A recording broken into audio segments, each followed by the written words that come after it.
Turi 82 ciklistik i Shqipërisë pati një start të rëndësishëm në Vlorë. Të mërkurën etapën e tretë ishte Olsian Veliaj, sportisti kombëtarës shqiptare i cili kaloi i pari vijën e finishit në etapën që nisi në Elbasan dhe pas 149 kilometra shumë mbyll në Vlorë. Presidenti i Federatës Shqiptare të Ciklizmit, Skënder Anxhaku, gjatë një interviste të dhënë këtë të njëjtë për televizionin 6+1 Vlora, falenderoi Bashkinë e Vlorës për mbështetje në këtë aktivitet të rëndësishëm. Është kënaqësi një radhë përmendësh Vlorën. Vlora është ajo zemra e Shqipërisë, si për të zhvilluar biznesin, si për të parë ekonominë, si për të parë detin, si për të parë dhe njerëzit që janë aq punëtorë.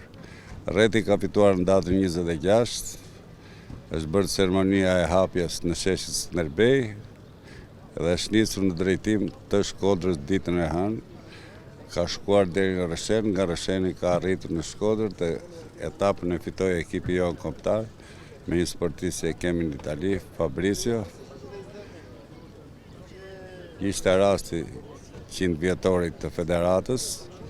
Jemi një nga 3 federatat më të vjetra në botë, mbas Francës dhe Italisë.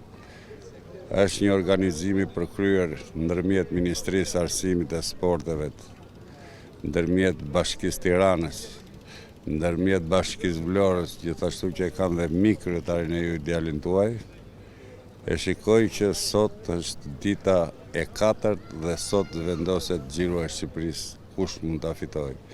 Neve jemi 1 minutë e 20 sekonda në vendin e dytë për arsye se ardhjen nga Shkodra për në Elbasan pësuam i defekt dhe kështu që e nëjmuar dhe panelën e verdhë. Ti e fituam neve po në Vlorë, si që keni parë dhe ju, dhe mendojmë sot të shikojmë se si do të zhvillohet aktiviteti.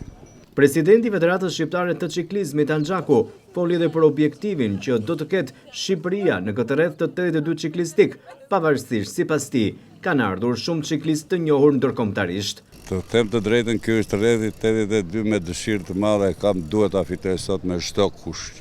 Me çdo mënyrë duhet ta fitoj. Tjetër punë se më mungojnë 2 sportista, një që është në Danimark dhe është me provime dhe një sportist tjetër më udhëzuar në Shkodër. Jam me 5 veta, gjithë ekipet janë me 7, po mendoj që Zoti me ne dhe ne përpara themi ta fitojmë sot. Nëse ne arrim ta fitojmë, do jetë një fitore e madhe. Jo se jemi larg shumë, por ka konkurrencë shumë të fortë. Ekipi holandez është i pathysh, ekipi anglez po, këto italianët janë të fortë.